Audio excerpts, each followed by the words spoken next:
खरगोश और शेर की कहानी।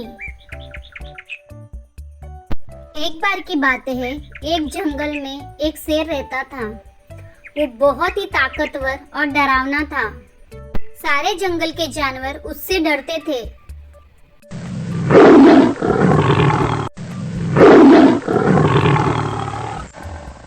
पर थोड़े ही समय के बाद वो शिकार करते करते थक गया। सारे जंगल के जानवरों को उसने अपने पास बुलाया।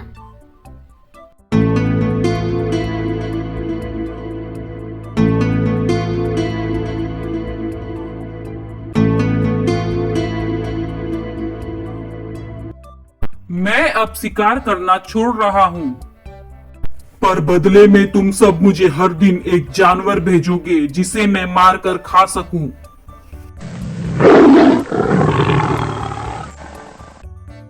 जंगल के सारे जानवर उससे डरकर उसकी आज्ञा का पालन करने लगे। उन्होंने सोचा कि अगर शेर की बात नहीं मानी तो वो सारे जानवरों को मार डालेगा। अगले दिन एक भेड़ को शेर की गुफा में भेजा गया।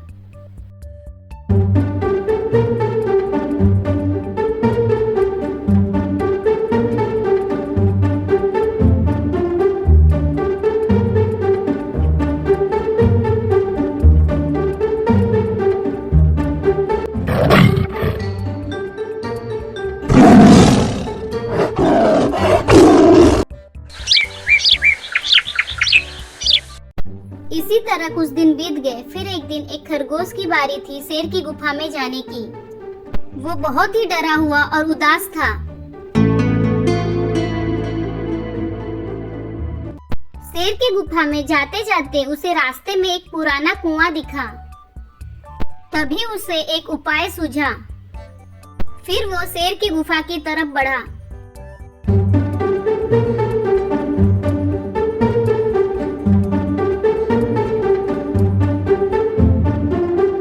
फिर खरगोश धीरे धीरे शेर की गुफा के अंदर आ गया।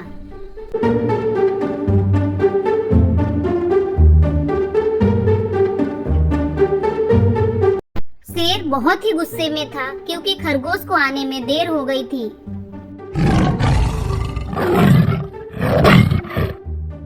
तुम इतनी देर से क्यों आए? तुम्हें पता है मैं कितना भूखा हूँ।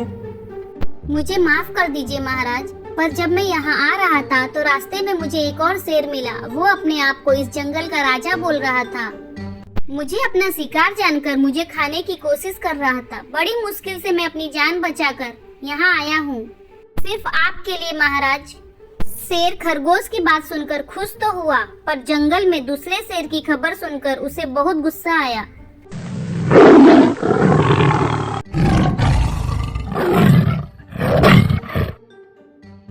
क्या तुम्हें पता है वो कहाँ रहता है? हाँ हाँ महाराज, आइए मेरे साथ, मैं आपको दिखाता हूँ वो कहाँ रहता है। खरगोश शेर को उस पुराने कुएं के पास लेकर गया। ये देखिए महाराज, इसी कुएं में रहता है वो शेर। अभी उसे बताता हूँ, बड़ा आया इस जंगल का राजा। शेर गुस्से में कुएं के पास गया।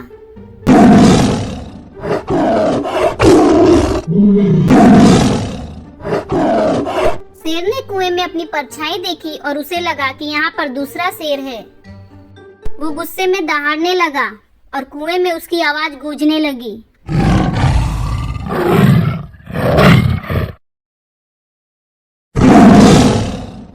और उसे लगा कि दूसरा शेर भी दहाड़ रहा है।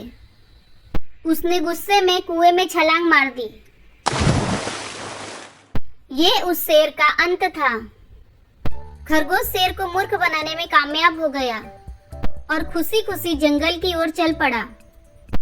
इस तरह उस दुष्ट शेर का अंत हो गया। यह समाचार सुनकर सभी जानवर खुशी से झूम उठे। वह छोटा सा खरगोश उनका हीरो बन गया था। उन्होंने खुशी खुशी उसका स्वागत किया और उसे धन्यवाद किया। इस कहानी से हमें यह सीख मिलती है कि सही उपाय लगाने से हम बड़े से बड़े दुश्मन को भी पछाड़ सकते हैं।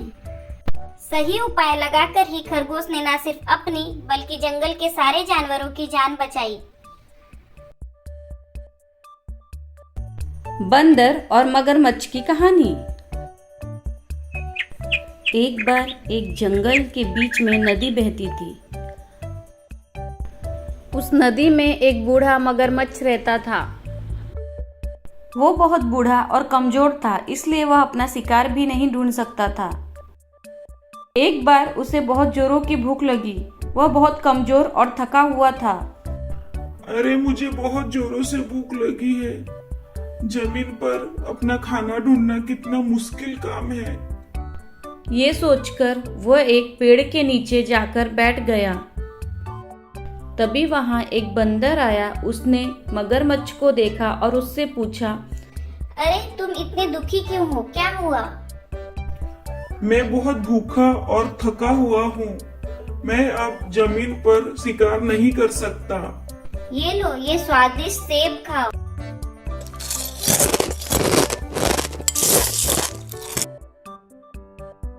अरे बहुत बहुत धन्यवाद। क्या तुम ये सेब मुझे रोज दे सकते हो? हाँ, क्यों नहीं मेरे दोस्त, मैं तुम्हें ये सेब रोज दूंगा। मैं इसी पेड़ पर रहता हूँ। जब तुम्हें भूख लगे तब तुम यहाँ आ जाना और मैं तुम्हें ये स्वादिष्ट सेब खिलाऊंगा। थोड़े दिनों के बाद मगरमच्छ ने सोचा कि मैं अपनी पत्नी के लिए थोड़े से सेब लेके जाता हूँ। अरे मेरे दोस्त, क्या तुम मुझे कुछ सेब मेरी पत्नी के लिए दे सकते हो? हाँ हाँ, क्यों नहीं, तुम यहीं रुको, मैं अभी आता हूँ। धन्यवाद मेरे दोस्त, तुम बहुत अच्छे हो। ध्यान से जाना। अरे मेरी प्यारी पत्नी, देखो मैं तुम्हारे लिए क्या लेके आया हूँ। ये सेब बहुत स्वादिष्ट और मीठे हैं। मेरे दोस्त बंदर ने ये तुम्हारे लिए भेजा है। अरे वाह! उसने जब सेब चखे तो उसे बंदर का दिल खाने का इच्छा हुआ। अरे मेरे प्यारे पति, सुनो, मैं सोच रही थी कि जब ये सेब इतने मीठे हैं तो बंदर कितना मीठा होगा। हाँ हाँ, मेरा दोस्त बहुत अच्छा और बहुत मीठा है।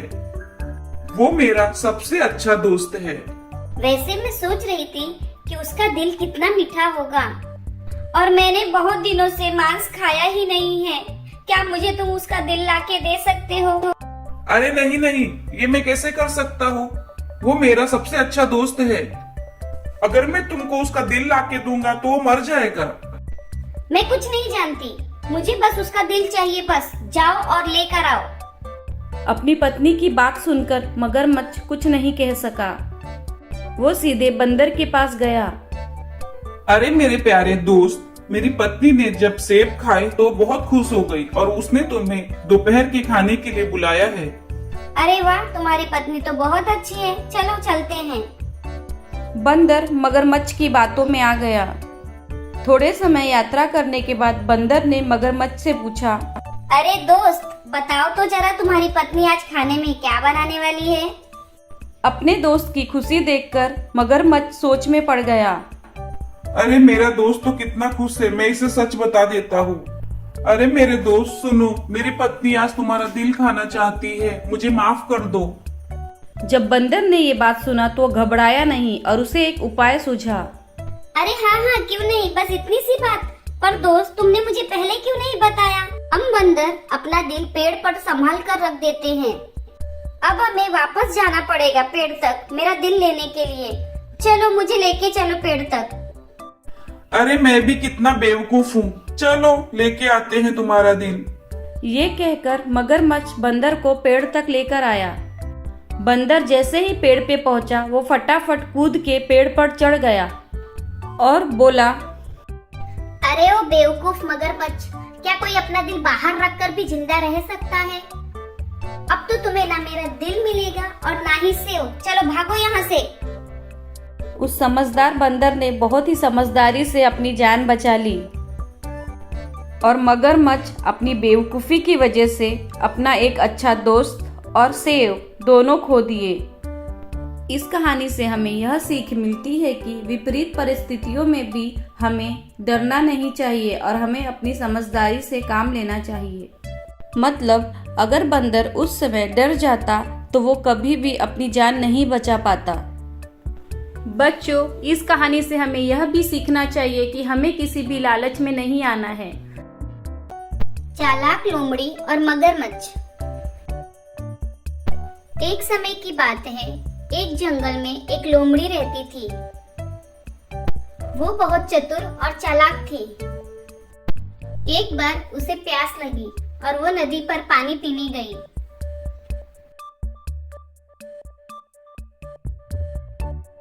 उसी जंगल की नदी में एक मगरमच्छ रहता था, जो नदी में पानी पीने आए जानवरों को झपट कर उन्हें खा जाता था।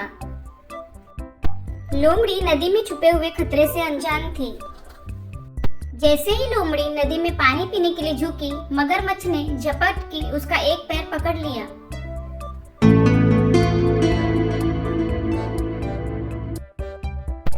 लोमड़ी ये देखकर घबरा गई, पर फिर वो संभल गई। तभी उसे एक उपाय सूझा। लोमड़ी हंसकर बोली, अरे वाह मामा जी, ये तो आप छुपे बैठे हैं, पर ये आपने अपने मुंह में लकड़ी क्यों दबा रखा है?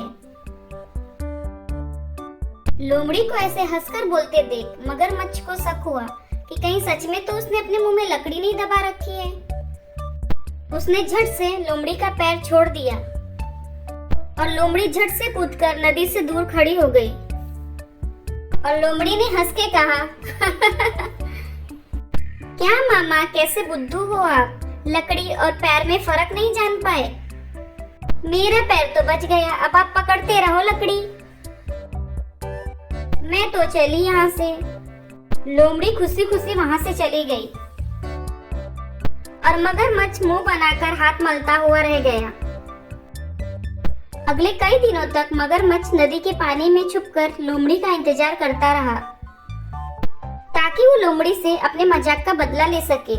लेकिन लोमड़ी भी बहुत चालाक थी, वो नदी में पानी पीने कभी आई ही नहीं। मगरमच्छ काफी दिनों तक लोमड़ी का इंतजार करता रहा। जब काफी दिन बीत गए और लोमड़ी नहीं आई, तो मगरमच्छ जंगल में लोमड़ी को ढूंढने निकला। ढूंढते ढूंढते उसे लोमड़ी नहीं मिली, पर उसे लोमड़ी की मांद दिखी। वो लोमड़ी की मांद में जाकर छुपकर बैठ गया।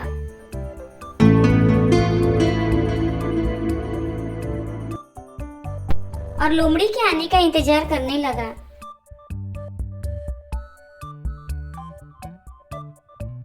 शाम को जब लोमड़ी अपनी मांद में वापस आ रही थी, तब उसने देखा कि उसके मांद के बाहर किसी और जानवर के पैरों के निशान हैं, जो मांद के अंदर तो जाते थे लेकिन बाहर नहीं आए। पैरों के निशान को देखकर लोमड़ी का दिमाग कुछ जोरों से सोचने लगा। फिर उसने जोर से बोला, गुफा बहन, ओ गुफा बहन, क्या तुम मुझसे नाराज हो? कब से आकर खड़ी हूँ, पर तुमने मुझे आवाज नहीं दिया। तुम जानती हो, जब तक तुम मुझे आवाज नहीं दोगी, मैं अंदर नहीं आती हूँ। मगरमच्छ सोच में पड़ गया कि लोमड़ी क्या बोल रही है। तभी लोमड़ी फिर से बोली, गुफा बहन, ओ गुफा बहन, रोज तो तुम मुझसे बोलती थी कि लोमड़ी बहन तुम्हारा स्वागत है, आज इतनी गुमसुम क्यों हो? क्या तुम मुझसे नाराज हो? जाओ, मैं भी तुमसे बात नहीं करती, मैं भी नहीं आऊंगी अंदर। ये सुनकर मगरमच्छ सोच में पड़ गया। वो हाथ में आया हुआ शिकार जाने नहीं देना चाहता था। वो थोड़ा सोचकर बोला, अरे नहीं नहीं लोमड़ी बहन, अंदर आओ, तुम्हारा स्वागत है। वो मेरी थोड़ी सी आंख लग गई थी, तुम बुरा मत मानो, अंदर आओ बहन, अंदर आओ। लोमड़ी हंसकर बोली, अरे वाह मामा, आप छुपे बैठे हो अंदर। आपको इतना भी नहीं पता कि गुफा बोला नहीं करते? अब छुपे बैठो इसमें, मैं तो चली अपना दूसरा ठिकाना ढूंढने। ये सुनकर मगरमच्छ को अपनी बेवकूफी पे पछतावा हुआ और लोमड़ी बहुत ही समझदारी से अपनी जान बचाकर वहां से चली गई। इस कहानी से हमें यह सीख मिलती है कि सही उपाय लगाने से हम बड़े से बड़े दुश्मन को भी हरा सकते हैं। शेर और चूहा। एक बार की बात है, जंगल में दोपहर के समय शेर सो रहा था।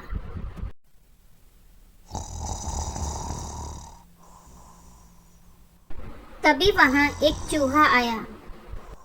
चूहे ने सोचा, अरे राजा तो सो रहे हैं। चलो आज मजे करते हैं। ये सोचकर चूहा शेर के ऊपर कूदने लगा। कितना मजा आ रहा है। कितने दिनों के बाद शेर की सवारी करने का मौका मिला। चलो स्लाइड करते हैं। तभी शेर जाग गया और उसने चूहे को अपने पंजे में पकड़ लिया और गुस्से में बोला, तूने मेरी नींद खराब की, अब मैं तुझे खा जाऊंगा। चूहा रोते हुए शेर से बोला, मुझे छोड़ दो, प्लीज मुझे छोड़ दो, मुझे मत खाओ। हो सकता है मैं कभी तुम्हारे काम आऊं। शेर चूहे की बात सुनकर हंसते हुए बोला, तू इतना छोटा है, तू मेरे किस काम आएगा। यह कहते हुए शेर ने चूहे को छोड़ दिया। अच्छा हुआ शेर ने मुझे छोड़ दिया, आज तो मैं बच गया। एक दिन शेर जंगल में घूमते हुए शिकारी के जाल में फंस गया। जोर जोर से दहाड़ने लगा। चूहे ने शेर के चीखने की आवाज सुनी। अरे ये आवाज तो मेरे दोस्त शेर की है। लगता है वो किसी मुसीबत में है। मुझे उसकी मदद करने जाना चाहिए।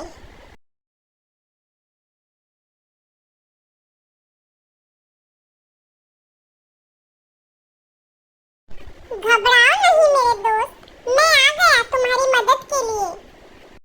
चूहे ने अपने नुकीले दांतों से जाल काट दिया।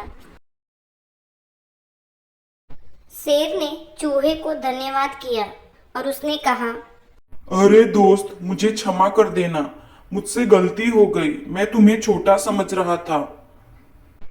फिर चूहे ने कहा, मेरे दोस्त एक बात हमेशा याद रखना, किसी को छोटा या कमजोर नहीं समझना चाहिए। चलो मेरे पीठ पर बैठ जाओ, आज मैं तुम्हें अपनी सवारी करवाऊंगा। अरे वाह, बहुत मजा आएगा।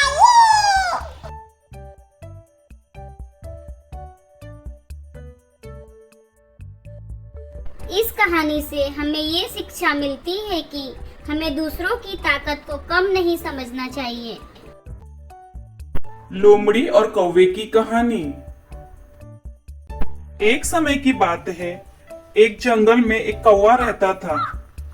एक दिन वो बहुत ही भूखा प्यासा था और वो खाने की तलाश में इधर उधर घूम रहा था। बहुत समय इधर उधर घूमने के बाद भी उसे खाने के लिए कुछ नहीं मिला। थक हार कर जाकर वो एक जगह पर बैठ गया। तभी एक जगह पर उसे एक पनीर का टुकड़ा दिखा। वो बहुत खुश हुआ और जाकर पनीर का टुकड़ा ले लिया और सोचा कि कहीं आराम से बैठकर पनीर का टुकड़ा खाऊंगा। उसी समय जंगल की दूसरी तरफ एक लोमड़ी खाना ढूंढ रही थी। वो भी बहुत भूखी प्यासी थी।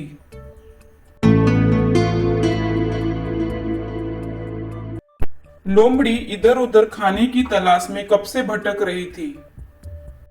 तभी उसे कौवा दिखा।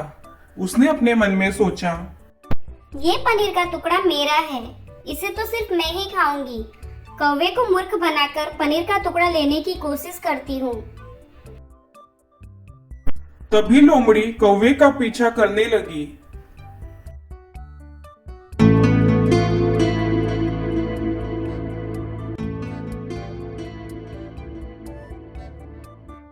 कौवा एक पेड़ पर जाकर बैठ गया।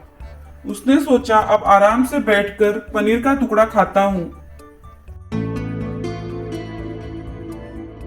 जैसे ही कौवा पनीर का टुकड़ा खाने गया, तभी लोमड़ी चिल्लाई, अरे वाह, इतना सुंदर पक्षी तो मैंने पहली बार देखा है। कौवा हैरान होकर नीचे देखने लगा। तभी उस चालाक लोमड़ी ने आगे कहा, अरे वाह कौवा भाई, आप तो बहुत सुंदर हो। मैंने पहली बार इतना सुंदर पक्षी देखा है। आपके पंख कितने सुंदर हैं। जब आप इतने सुंदर हो तो आपकी आवाज कितनी सुरीली होगी। क्या आप मुझे अपनी मीठी आवाज में एक गाना सुनाओगे? ये सुनकर कौवा हैरान रह गया। पहली बार उसकी किसी ने तारीफ की थी। वो बहुत खुश हुआ खुशी के मारे वो ये भूल गया कि उसने अपनी चोंच में पनीर का टुकड़ा दबा के रखा है और लोमड़ी की बातों में आकर गाना सुनाने के लिए तैयार हो गया। जैसे ही कौवे ने गाना सुनाने के लिए अपना मुंह खोला, पनीर का टुकड़ा नीचे गिर गया। लोमड़ी बहुत खुश हुई, आखिर उसका तरकीब काम आ गया। उसने कौवे से कहा कि अरे ओ मूर्ख कौवा, कभी किसी के मीठी मीठी बातों में नहीं आना चाहिए। लोमड़ी ने झट से वो पनीर का टुकड़ा उठाया और वहां से भाग चली। बेचारा कौवा भूखा ही रह गया। कौवे को समझ में आ गया था कि उसने कितनी बड़ी मूर्खता की। इस कहानी से हमें यह सीख मिलती है कि हमें दूसरों की बातों में नहीं आना चाहिए। प्यासा कौवा। एक बार की बात है, एक जंगल में एक कौवा रहता था। एक दिन उसे बहुत प्यास लगी। वो यहाँ से वहाँ पानी की तलाश में भटकने लगा, पर उसे कहीं भी पानी नहीं मिला। प्यास के मारे उसका गला सूख गया। उसमें उड़ने की भी ताकत नहीं थी। थक हार कर वह एक पेड़ की डाली पर बैठ गया। अब तो मुझ में जरा भी उड़ने की शक्ति नहीं है, अब मैं क्या करूं? फिर उसने एक पानी का घड़ा देखा और उसने अपने मन में विचार किया कि लगता है उस घड़े में पानी है। चलो वहां पर जाकर देखता हूँ, शायद मुझे वहां पीने के लिए पानी मिल जाए। यह सोचकर कौवा जल्दी से घड़े के पास पहुंचा। उसने उस घड़े में झांक कर देखा तो उसमें बहुत ही थोड़ा पानी था। अब मैं ये पानी कैसे पीऊं? मैं इतना नीचे नहीं जा सकता। फिर उसने सोचा कि अगर मुझे यह पानी पीना है तो मुझे कुछ करना पड़ेगा। भी उसे एक उपाय सूझा। अगर मैं इस घड़े में कुछ कंकड़ डाल दूं तो पानी थोड़ा ऊपर आ जाएगा और मैं उसे पी सकूंगा। सोचकर कौवा एक एक कंकड़ उठाकर घड़े में डालने लगा।